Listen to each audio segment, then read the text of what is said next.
अस्सलाम वालेकुम नाज़रीन, प्रोग्राम सोशल कॉर्नर के साथ फ़ारूक शेख हाज़िर खिदमत है। नाज़रीन, हमारा आज का मौजू है हमारे मुआशरे का मुस्बत तर्ज़ ज़िंदगी। इसके बारे में आज हम बात करेंगे कि मुआशरे के अंदर जो रूल ऑफ लॉज ठीक से नहीं चल पा रहे, फिर जस्टिस नहीं मौजूद है, हमारी लिविंग स्टैंडर्ड के अंदर बहुत सारी प्रॉब्लम्स हैं। इन सब बातों को आज हम ज़ेर बहस लेकर आएंगे। मेरे साथ मौजूद हैं मेरी मेहमान मैडम इरम सुल्ताना। मैडम का थोड़ा सा आपसे तारुफ करवाता चलूँ कि मैडम असिस्टेंट प्रोफेसर हैं गवर्नमेंट कॉलेज यूनिवर्सिटी फैसलाबाद में। इसके अलावा मैडम मुल्क के नामवर न्यूज़पेपर्स के अंदर आर्टिकल्स लिख चुकी हैं, मीडिया जो ऑर्गेनाइजेशंस के साथ काम कर चुकी हैं। मज़ीद मैडम बहुत अच्छी रिसर्चर हैं। इनके साथ हम डिस्कशन का आगाज़ करते हैं, लेकिन सबसे पहले देखते हैं आज की रिपोर्ट।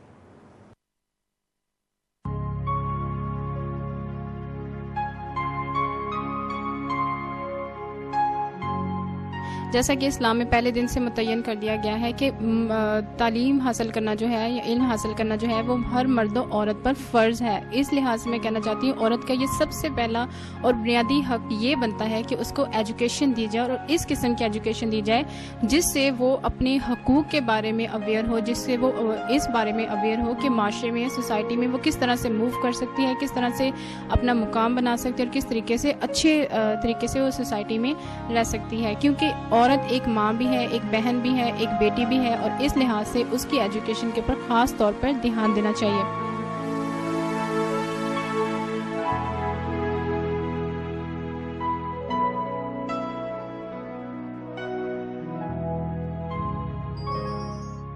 जब तक हम अपनी इनफरादी तौर पर जब हम अपनी इस्लाह नहीं करेंगे तो तब तक हम माशरे में इस्लाह नहीं ला सकते हैं। इसलिए हमें चाहिए कि हम अपनी जो है ना इंडिविजुअल अपनी इस्लाह करें ताकि इससे माशरे की जो इस्लाह हो जाए और हमें अपनी राइट्स मिल सकें।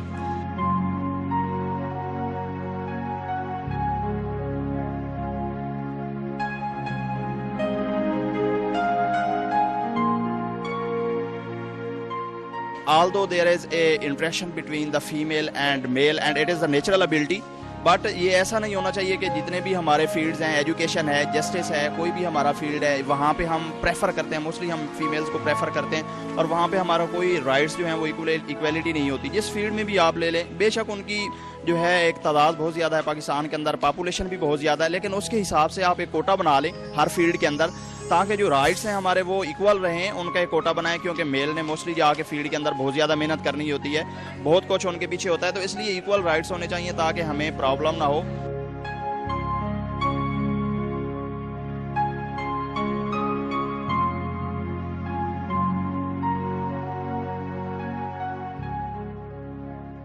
ऐसा अक्सर देखा गया है कि जो बच्चे होते हैं, घर में बच्चे और बच्चियां होती हैं, लेकिन लड़कियों की एजुकेशन के ऊपर या लड़कों की एजुकेशन में ख़ास किस्म का एक इम्तियाज़ रखा जाता है। लड़कों को ज़्यादा प्रोटोकॉल दिया जाता है जबकि लड़कियों को कम प्रोटोकॉल दिया जाता है। ये बिल्कुल भी नहीं होना चाहिए क्योंकि आज हम देख रहे हैं कि औरतें जो हैं वो हमारे मर्दों के शाना बशाना हर फील्ड में, ज़िंदगी के हर मैदान में वो उनके बराबर चल रही हैं और हर जगह पर जो है वो औरतों की उतनी ही कंट्रीब्यूशंस हैं जितने के मर्दों की। अब इस लिहाज से या ये सोच के कि औरतों में जैसे कि तंग नज़री है कि औरतें मर्दों के शाना बशाना नहीं चल सकती हैं, लेकिन आज हमारे पास इस चीज़ की मिसालें हैं कि हर जगह पे हम औरतों की देखते हैं कि औरतें भी तरक्की के मैदान में मर्दों से आगे भी हैं। आज हम पायलट भी देखते हैं, डॉक्टर्स भी हैं, इंजीनियर्स भी हैं और वो लेडीज़ हैं और साइंसदान भी हैं।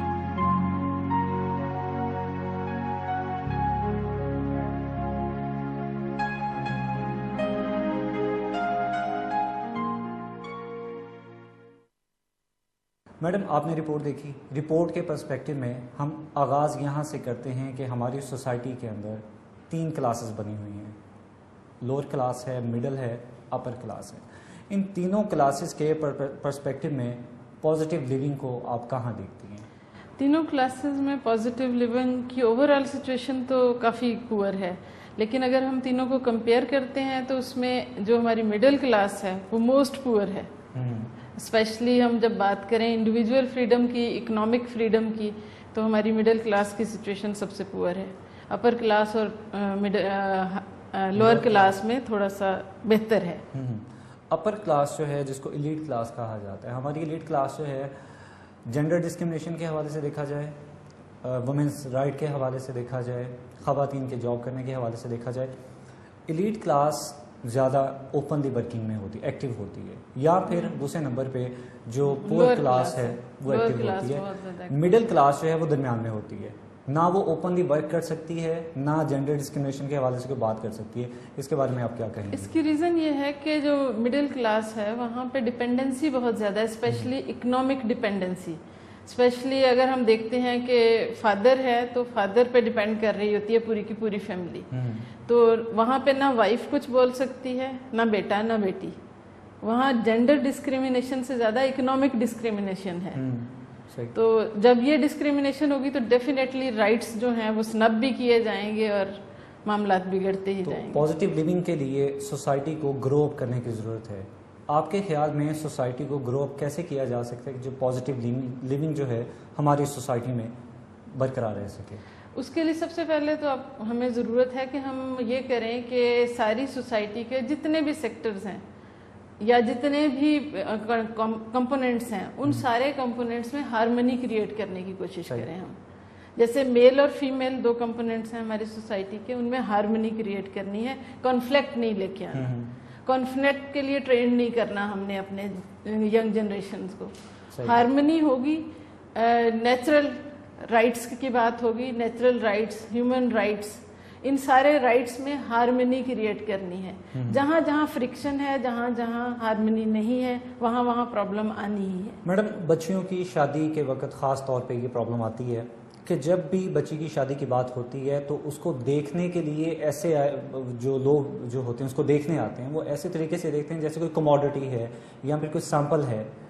इसके बारे में आप क्या कहना चाहेंगे? ये जो शादी का तय करने का जो तरीका कार है हमारी सोसाइटी का, ये इंतहाई इनह्यूमन है। ख़वातीन को इंसान या इंडिविजुअल के तौर पे तो ट्रीट किया ही नहीं जाता, उसे कमोडिटी समझा जाता है। मार्केट में जैसे 1, 2, 3, 4 नंबर की चीजें मौजूद हैं या 10 नंबर तक की चीज मौजूद है और आपने दी बेस्ट चूज करनी है। लड़का ब्लैंक चेक है जिसको लेके आप मार्केट में घूम रहे हैं और आपको मोस्ट अप्रोप्रिएट चीज चाहिए, तो लड़की को इंसान के तौर पे ट्रीट करना चाहिए। तो उसी एंगल पे पेरेंट्स का क्या रोल होता है कि पेरेंट्स का ये उस वक्त सही होती है कि बेटा ये तो होना ही है, हमारी सोसाइटी का अलमिया बन चुका है, ऐसा होना ही है। एक्चुअली पेरेंट्स भी इसी सिस्टम की पैदावार है ना। सिस्टम ने उन्हें ट्रेंड ऐसा कर दिया है कि उनके अंदर से सेल्फ स्टीम खत्म हो गई है और वही सेल्फ स्टीम वो अपनी औलाद की खत्म कर रहे हैं।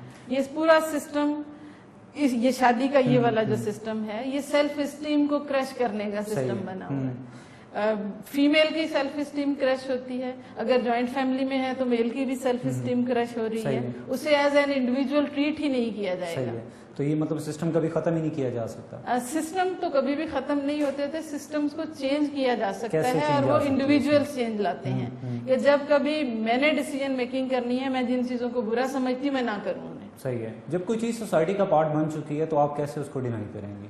आपको कहीं तो सेक्रीफाइसेस करने पड़ते हैं। मतलब बात सेक्रीफाइस पे खत्म हो जाएगी। कुछ चेंज अगर आपको करना है तो सेक्रीफाइसेस आपको करने हैं। सेक्रीफाइस पे बात खत्म हो जाएगी कि हम सेक्रीफाइस करेंगे तो सिस्टम चेंज हो सकता है, अदरवाइज नहीं हो सकता। अगर हम सेक्रीफाइस में रेवोल्यूशन तो कोई आएगा नहीं। किसी को क्या तकलीफ है कि as an individual being female मेरे साथ क्या हो रहा है, जब मुझे तकलीफ नहीं है तो कोई क्या करेगा। लेकिन कोई चीज आपकी बाय बर्थ आपके साथ चलती आ रही है। हमने जहाँ आंखें खोली है, हमें एक सेटअप बनाया मिला है कि हमारी सोसाइटी में यही सब कुछ हो रहा है और ऐसा ही चलेगा। हमें आगे भी यही बताया जाता है कि ये सब कुछ ऐसा ही चलेगा। लेकिन आपके अंदर एक चीज मौजूद होती है जो आपको पिंच करती है कि ऐसा नहीं होना चाहिए। जब बीइंग फीमेल मुझे लोगों के सामने पेश किया जाएगा तो मेरे अंदर जो तकलीफ है, मुझे उस तकलीफ की आवाज को सुनना है। अगर मैं उस पर नो कर देती हूँ, खामोश हो जाती हूँ, इट मीन्स कि मैं उस सिस्टम का हिस्सा बन रही हूँ। सही है। मुझे उस आवाज को जुबान देनी है, अल्फाज देने हैं, बताना है। तो जाहिर है कि जब मैं पहली वो होंगी तो मुझे कहीं सफर भी करना है, कहीं सेक्रीफाई भी करना है। बिल्कुल सही है। फिर बाकी लोगों को तो आवाज मिल जाएगी, बाकी लोग शायद उसका फायदा भी उठा लें, लेकिन किसी ना किसी को सेक्रीफाई करना पड़ेगा। ठीक है, इसी बात को आगे लेके चलता हूँ। ये प्रोसेस थोड़ा आगे जाता है, शादी की बात आती है, निकाह जब होता है, निकाह नामे के ऊपर जो शिकें मौजूद होती हैं उस वक्त ना लड़के से पूछा जाता है ना लड़की से पूछा जाता है। इसका मतलब ये हुआ कि इन दोनों की पूरी लाइफ एक दस्तखत के ऊपर बरकरार रहती है।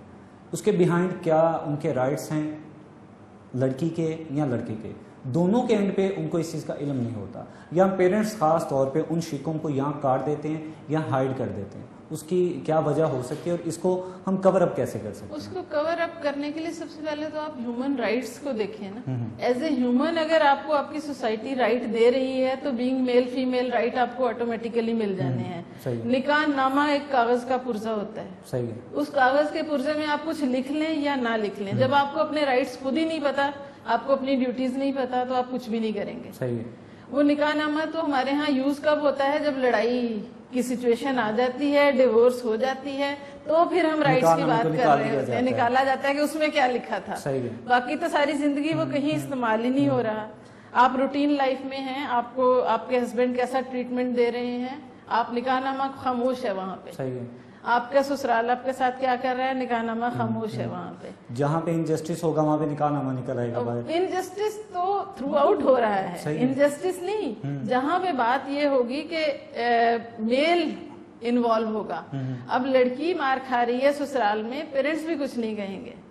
सही है, ठीक है। बिल्कुल सही। वो जब बात होगी वो उस घर से निकलेगी, अपने घर में आएगी, अपने बाप और भाई को इन्वॉल्व करेगी। अब मर्दों के दरमियान बात आई है, उधर भी मर्द हैं और इधर भी मर्द हैं, देन निकाहनामा निकाला जाएगा और फिर उसकी बात होगी। वो निकाहनामा कहीं उस जोड़े को प्रोटेक्ट नहीं कर रहा, निकाहनामा सिस्टम को प्रोटेक्ट कर रहा है। तो ये चीज शुरू में क्यों नहीं बताई जाती? ये तो एक बेसिक राइट है जी, बेसिक राइट है। बेसिक राइट हमें पता चलेंगे एजुकेशन के थ्रू, अवेयरनेस के थ्रू। अब हमारी एजुकेशन है वो डिग्रियां हैं, एजुकेट तो हम कर नहीं रहे हैं। तरबियत चाहिए हमें, एजुकेशन चाहिए अगर हम बेसिक राइट्स बताना चाहते हैं। बेसिक राइट्स हमें ह्यूमन राइट्स पता चलेंगे, उसके बाद हम women right, man right, child right, इन सारी चीजों पे जाएंगे। हमें तो बेसिक ह्यूमन राइट की अवेयरनेस ही नहीं है, हमें पता ही नहीं है कि बेसिक ह्यूमन राइट। यहाँ एक लेते हैं ब्रेक। नाज़रीन, हम बात कर रहे हैं मुआशरे के मस्बत तर्ज ज़िंदगी के बारे में।